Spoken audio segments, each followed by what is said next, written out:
Բարև ձեզ սիրելի հայրենակիցներ, եթերում Արևմտյան Հայաստանը հեռուստատեսության լուրերին հերթական թողարկումն ասրված ծրագիրն է։ Արցախամշակութային ժառանգության ոչնչացման մասին զեկույցը ներկայացվել է Մեծ Բրիտանիայի խորհրդարանին։ Արցախադրոշը նորից ապամոնտաժվել է Էջմիածնի հրապարական։ Բաքվի քարոզչությունը Հայաստանը տարածքի մասին ակտիվացել է։ Բեյրութում իզրայելական հարվածին դերդան զոհվել է 12 մարդ։ Լիբանանում շարունակվում են ռմբակոծությունները։ Խանաբադշենը ոչնչացվել է 12-րդ դարի խաչքար։ Իրանաթայզա գերագույն առաջնորդի առաջին ուղերձը Հորմուզի նեղուցի մասին Պանիրի հայկական խոհանոցում։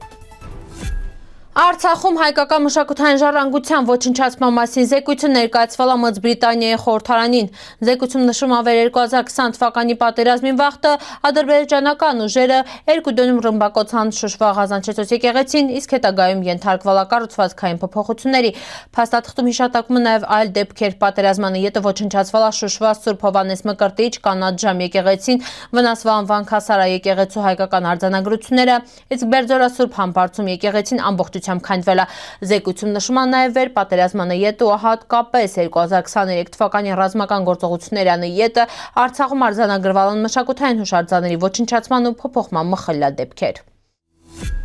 Էջմիածնակենտրոնական հրապարակում տեղադրված Արցախադրոշը նորից ապամոնտաժվել է։ Վաղարշապատա համայնքապետարանի ներկայացուցիչների փոխանցումով դրոշակակիր սյունը համապատասխանելիս չէր քաղաքաշինական նորմերին ու տեղադրված էր ոչ սահմանված վայրում։ Վաղարշապատա համայնքապետ Արգիշտի Մեխակյանի մամուլի քարտուղար Ռոզա Կարապետյանը նշելով սյունը տեղադրված էր անհատական նախաձեռնությամբ առանց համայնքապետարանի հետ համաձայնեցման։ Իրանսելավը այն նաև վտանգ է ներկայացնում քաղաքացիների հետ, որովհետև դաժե թեթև քամուց ճոճվելիս է։ Սյունը տեղադրված էր ոչ սահմանված վայրում ու կարեր վտանգավորին էր։ Հենց այդ դերդանել ապամոնտաժվալա վտանգը վերացնել նպատակով նշել Կարապետյանը։ Համայնքապետարանը նաև հայտնվել էր ներկայում քննարկվում չի Արցախադրոշը հրապարակում այլ վայրում տեղադրելու հարցը։ Միևնույն ժամանակ նշվում է հետագայում համայնքը հետևողական այնական, որպեսզի որևէ կառույց կամ անձ առանց սահմանված ընթացակարգերի համայնքի տարածքում ինքնական որևէ պեն տեղադրվեց։ Հիշեցնենք, որ Արցախապետական դրոշը Էջմիածնա հրապարակում տեղադրված էր 2022 թվականի ապրիլին բլոգեր Արմեն Ալեքսանյանի նախաձեռնությունը։ Դրոշի տեղադրման արարողությանը ներկայանել է նաև քաղաքական ու հասարակական մի շարք գործիչներ։ 2025 թվականին այն մեկ անգամ եւս արդեն ապամոնտաժված էր, սակայն ավելի ուշ նորից տեղադրված էր նախաձեռնողների կողմից։ Վերջին ամիսներին Բաքվում ակտիվացել է Հայաստանը տարածքի վերաբերյալ քարոզչությունը։ Ըստ տվյալների Բաքվի պետական Ազերթաչ լրատվական գործակալությունը վերջին 4 ամսվա ընթացքում 137 հրապարակում արել, որոնցում Հայաստանը Հանրապետությունը ներկայացվել է արևմտյան Ադրբեջան ձևակերպումով։ Այս հրապարակումները ներառում են տարբեր քննարկումներ, մրցույթներ ու նյութեր, վեր կազմակերպվում են Բաքվի բուհերում ու կրթական հաստատություններում Հայաստանը տարածքը որպես ադրբեջանական հող ներկայացնելի նպատակով։ Նման քարոզչական հաղորդումներ տարածվում են նաև ադրբեջանական հեռուստալիքներով։ Մասնավորապես Բաքու TV-ն արդեն մի քանի հետ եթերահեռարձակում արևմտյան Ադրբեջանա քրոնիկա հաղորդաշարը, որտեղ Հայաստանը տարածքի վերաբերյալ նմանատիպ պնդումներ ներկայացվում։ Փորձագետների կարծիքով այս քարոզչությունը հակասում է տարածաշրջանում խաղաղության մասին հայտարարություններին ու արտացոլում է Բաքվի ռեժիմի կողմից առաջ մղվող քաղաքական օրակարգը։ Լիբանանը առողջապահության նախարարության տվյալները Բեյրութ կենտրոնում գտնվող Ռամլետ Ալ-Բայդա թաղամասում իզրայելական հարվածին դերդան զոհվել առնվազն 12 մարդ, եւս 28-ը վիրավորվել են։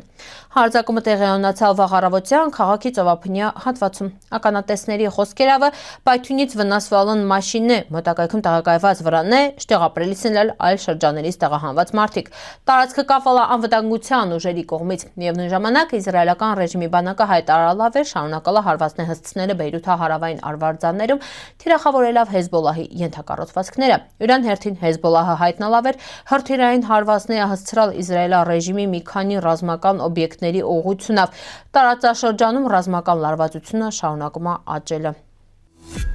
Լիբանանում ռազմական գործողությունները շարունակվում են, հատկապես երկրի հարավային շրջաներում ու Բեյրութի հարավային արվարձաններում։ Սրա մասին տեղեկություններ է փոխանցվել տեղի եկեղեցական ու համայնքային կառույցներից։ Տեղեկությունների համաձայն օրվա ընթացքում կապ հաստատվել տարածաշրջանի հայկական համայնքների պատասխանատուների հետ։ Նշվում է, հայկական համայնքը ներկայում անմիջականորեն տուժալ չի շարունակվող ռմբակոծություններից։ Միևնույն ժամանակ տարածաշրջանում ընդհանուր իրավիճակը շարունակում է մնալ լարված ու անորոշ։ Ռմբակոծություններին արձանագրվել նաև այլ վայրերում, սակայն հայկական թաղամասերում հիմնականում գրանցվել մենակ նյութական վնասներ։ Արցախամշակութային ժառանգության օմբուդսմենի փոխանցումով Բաքվի ռեժիմի կողմից օկուպացված Ասկերյանաշրջանի խնաբադ շենում ոչնչացվալա 12-րդ դարի հայկական խաչքար, տեղեկություն հրապարակվալա սոցիալական սոցցանցերում տարածված տեսանյութի հիման վրա։ Նստաղբյուրի խաչքարը գտնվալա շենում փռշնի, ծառիտակի ու վերացվալա շինարարական աշխատանքների պատրվակով։ Մասնագետների կարծիքով սա հայկական մշակութային ժառանգության համակարգված ոչնչացման հերթական դրսևորումն է։ Նշվում է նաև նման դեպքեր արձանագրվան նախկինում ևս Արցախում Թանախջևանում շտեղ տարիներ շարունակ իրականացվալա հայկական պատմամշակութային հուշարձանների համակարգված ոչնչացում։ Իրանի թայզագերագույն առաջնորդ Մոջթաբա Խամենեին հանրությանը հասցեագրված իրան առաջին հաղորդագրությունում հայտարարավ էր Հորմուզանեղուցը կապամնական։ Ուղերձը ընթերցվալա իրանական պետական հեռուստատեսությունով, սակայն ինքը դեռևս հրապարակային ելույթ ունեցալ չի, հյուրանշանակվել անյետը։ Միևնույն ժամանակ տարածաշրջանում շարունակվող լարվածության ֆոնին նավթային շուկաներում արձանագրվում են լուրջ խախտումներ։ Վերլուծաբանների գնահատումով իրանագործողությունները կային ազդին համաշխարհային էներգետիկ մատակարարումների վրա։ Պաները կարևոր տեղ ունեն հայկական խոհանոցում, հունցը Կովկասի շատ ժողովուրդները հայերը ունին իրենց ազգային պաների տեսակները վերհատկապես տարածված են լեռնային ու գյուղական բնակավայրերում։ Հայկական ընտանիքներում պաները շուշուտ օգտագործում են օրական մի քանի հետ։ Սովորաբար օտոմն հացինը հետ փթթելով հացի մեջին, բայց երբեմն էլ նաև առանց հաց։ Տարեցներին նսելավը դին զովացնում պերանը։ Պատմականորեն հացնապաները համարվան նաև հասարակ մարդկանց հիմնական սնունդը, պարզ բայց սննդարար ու ավանդական կերակուր հայկական սեղանին։ Սիրելի հայրենակիցներ, սորվայտ այսքանը պատրաստալ ապրիկ ուշադրության հետի պնդկացիք։